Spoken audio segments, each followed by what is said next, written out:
Mano, imagina só você explorando as florestas japonesas, passando pelos rios, pelos lagos, e tu se depara com isso. Tipo, qual seria a sua primeira reação? Bom, se você já assiste animes há mais tempo, já deve estar familiarizado com o termo yokai. Criaturas, fantasmas ou até fenômenos, que podem ser chamados também de aparição estranha. Yokai é uma palavra japonesa abrangente para fantasmas, demônios, monstros, metamorfos, trapaceiros e outros tipos de seres sobrenaturais e fenômenos misteriosos. Embora boa parte das suas representações possam ter alguma relação sinistra ou maligna, alguns yokais podem até ser brincalhões e alguns até fofos, por incrível que pareça. Mas para falar dos yokais nos animes, a gente primeiro precisa saber de onde surgiram e quando. Os yokais têm sua origem na rica tradição mitológica japonesa, que inclui uma variedade de espíritos, deuses e criaturas sobrenaturais. Alguns dos primeiros registros dessas criaturas remontam aos textos antigos, como o Kojiki, registro de assuntos antigos, e o Nihon Shoki, crônicas do Japão, que datam do século XVIII. E o folclore japonês não é somente tão original, pois ao longo dos séculos o folclore japonês foi influenciado por várias culturas, incluindo a chinesa e a indígena. Essas influências contribuíram para a diversidade e complexidade das histórias e criaturas lendárias do Japão, incluindo os yokais. E assim, semelhantemente ao folclore brasileiro. Com o tempo, a mitologia japonesa continuou a se desenvolver e a expandir cada vez mais, resultando na criação de uma ampla variedade de yokais com características e comportamentos únicos. Alguns yokais foram inspirados por elementos da natureza, como animais, plantas e até fenômenos naturais, enquanto outros foram criados para representar aspectos da psique humana ou para explicar eventos inexplicáveis. Enfim, semelhante ao folclore brasileiro, onde temos tudo isso aí que eu citei, os yokais tiveram um papel importante na cultura japonesa. E o mais legal de tudo é a criatividade por trás dessas figuras mágicas. Nós temos vários tipos de yokais bem conhecidos com os poderes mais diversos. Alguns são assustadores pra caramba, como a Kochisaki Onna, ou a Mulher da Boca Rasgada. É uma lenda muito conhecida. Alguns canais bem famosos já fizeram vídeo dela e até hoje eu confesso que eu tenho medo, graças àquele vídeo do Você Sabia. A história por trás dela é bem aquela coisa clássica de folclore que todas as culturas têm. Ela chega em você pacificamente e tu descobre que tu tá ferrado na mão dela. Não tem muito o que tu fazer, eu acho. Ela te pergunta se é bonita e se tu responder errado, meu amigo, nem adianta tu correr. Particularmente eu acreditava que ela seria um problema muito maior pra mim do que veio a ser. Eu ficava imaginando como eu me livraria dela se ela brotasse na minha frente.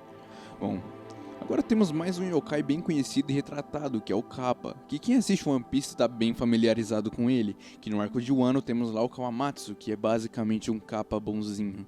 Eu digo bonzinho porque se tu acha um bichão desses aí no meio do mato e não tratar ele como um deus, ele vai ficar bem bravo. Mas ele tem uma espécie de doma acima da cabeça que se tu machucar ele fica bem ferido, então dá pra trocar soco com o Kappa. Enfim, mas já que falamos desses dois yokais, podemos até citar o Tengu ou os Onis, que são nomes bem recorrentes em obras como Demon Slayer e One Piece. Mas já que falamos de One Piece, queria dizer que essa obra está recheada de yokais e dos mais diversos. Já citei aqui o Kappa, que é o Kawamatsu, mas acho que o exemplo mais fácil de se dar atualmente são as formas dos Gorosei. Retratam os yokais do Japão. E eu acho isso muito da hora, porque o Oda pegou o melhor do folclore japonês e introduziu na sua obra com sua genialidade, criando conceitos e poderes muito insanos, e o que é de se admirar no nosso gênio favorito. Afinal, como essas lendas folclóricas influenciaram os animes de fato? Se você pegar para dar uma lida em qualquer uma dessas criaturas e demônios dessa cultura tão rica que é a japonesa, vai perceber na hora o quão legal todas elas são.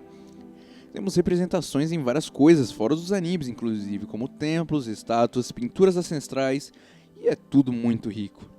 No Japão, as crianças são introduzidas a esse mundo espiritual muito cedo, vendo que no país a ligação dos habitantes com a espiritualidade e outras formas de crenças são apresentadas há séculos, assim como aqui no Brasil, que não é diferente. Quantas vezes sua avó já não te disse uma lenda urbana que te fez tremer na base? Bem, no meu caso, várias vezes.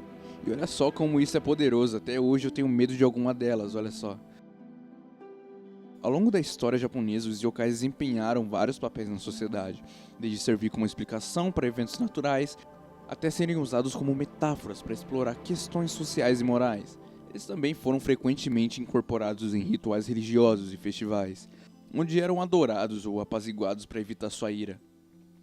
Se formos falar de yokais em animes, não podemos jamais esquecer de Inuyasha. Uma obra mística cheia de criaturas bizarras, mas com conceitos incríveis e criativos. E me diz se tu não olha pra um bichão desses e não se sente intrigado pra saber o que ele é ou faz. Já que falamos de animes antigos, temos também Yu Yu Hakusho, que explorou muito bem esse conceito de yokai, trazendo boa parte de inspirações místicas, mas com uma boa mão de originalidade. Como por exemplo, o Toguro, que abriu mão da sua humanidade para se tornar um demônio, ou seja, um yokai.